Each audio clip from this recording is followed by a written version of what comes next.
Assalamualaikum warahmatullahi wabarakatuh. Waalaikumsalam warahmatullahi wabarakatuh.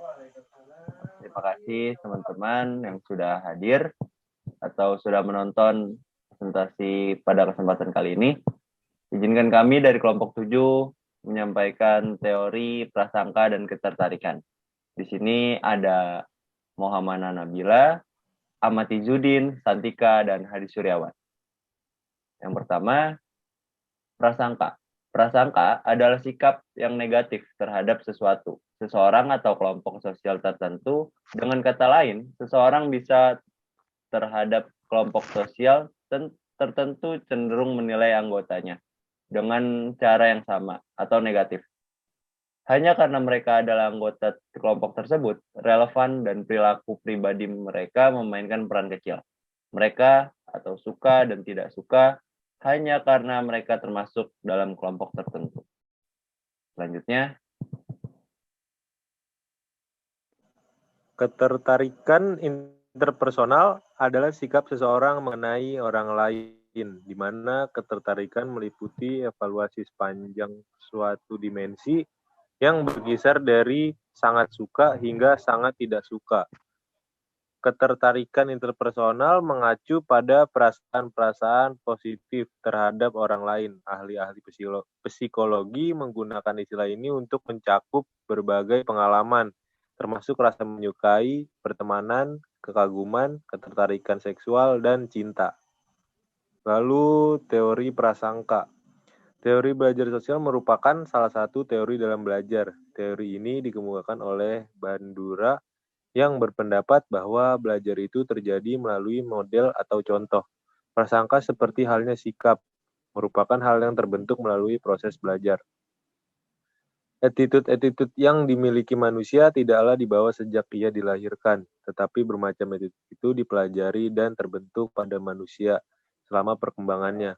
Awalnya anak-anak kecil tidak mempunyai attitude, kemudian mereka memperolehnya untuk yang pertama melalui primary group, yaitu orang tua dan keluarganya. Demikian pula dengan prasangka sosial. Prasangka sosial juga tidak dibawa manusia sejak manusia dilahirkan. Prasangka sosial juga terbentuk selama perkembangan manusia, baik dari didikan ataupun dengan cara identifikasi dengan orang lain yang sudah berprasangka.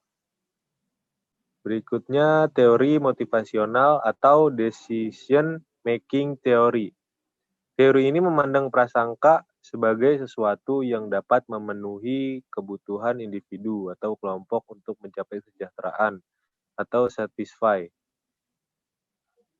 Selanjutnya ada teori kognitif. Dalam teori ini, proses kognitif dijadikan sebagai dasar timbulnya prasangka. Selanjutnya akan dibacakan oleh Ahmad. Teori ketertarikan. Ada beberapa teori yang bisa menjelaskan mengapa manusia bisa saling tertarik satu dengan yang lain. Teori-teori tersebut adalah satu, teori kognitif. Teori kognitif menekankan proses berpikir sebagai dasar yang menemukan tingkah laku. Tingkah laku sosial dipandang sebagai suatu hasil atau akibat dari proses akal.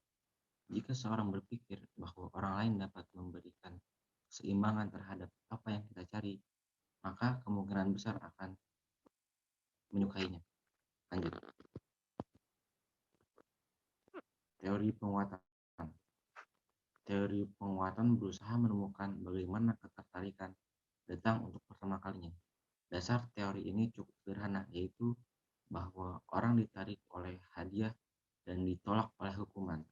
Semua ketertarikan antar pribadi diterangkan dalam hal belajar di mana untuk berhubungan secara positif dengan hadiah dan untuk berhubungan secara negatif dengan perangsang hukuman.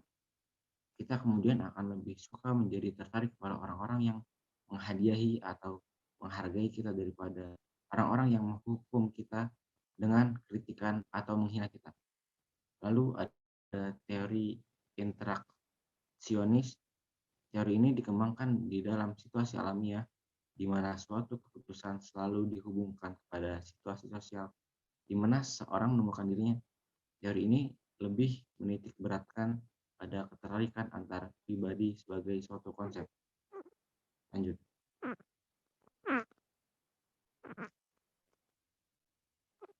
Contoh prasangka dan ketertarikan. 1. Prasangka. Perbandingan sosial.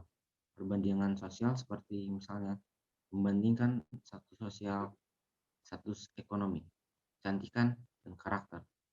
Juga bisa memicu timbulnya prasangka.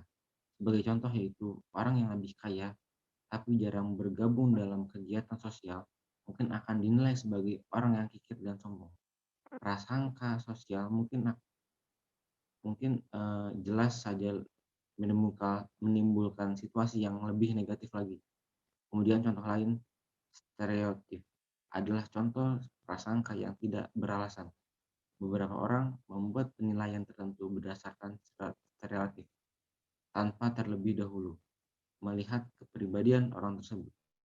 Hal ini tentunya juga dapat mengarah ke arah yang negatif, yang tentunya harus dihindari agar tidak berkembang menjadi konflik. Contoh stereotip orang Jawa yang identik dengan lanjut. Ketertarikan, kedekatan secara fisik memberikan kemungkinan yang lebih besar untuk saling bertemu dan berinteraksi hingga akhirnya saling menyukai. Kemudian contoh lain, seseorang akan tertarik lebih memilih kesamaan antar penampilan dan memudahkan interaksi antar kesamaan tersebut. Kesimpulannya adalah orang selalu ingin menjaga hubungan baik dengan orang lain, yang berarti orang tertarik pada orang lain atau ingin menarik mereka. Berbagai istilah telah muncul dalam hal ini, seperti suka, cinta, dan persahabatan. Dan keintiman lainnya yang disebabkan oleh ketertarikan interpersonal, cinta, persahabatan, dan hubungan dekat lainnya kini telah menjadi kekuatan yang sangat penting dalam masyarakat kita. Dalam psikologi sosial, gejala ini disebut dengan ketertarikan antar pribadi dan interpersonal attraction. Prasangka sosial adalah penilaian terhadap sesuatu kelompok atau individu, terutama berdasarkan keanggotaan kelompok tersebut. Artinya, prasangka sosial ditujukan kepada orang atau kelompok yang berbeda dari mereka atau kelompoknya. Prasangka sosial memiliki kualitas suka dan tidak suka dengan objek yang diprasangkainya, dan kondisi ini akan mempengaruhi tindakan atau perilaku seseorang yang berprasangka tersebut. Sekian dari kelompok 7, kurang lebih mohon maaf. Wassalamualaikum warahmatullahi wabarakatuh.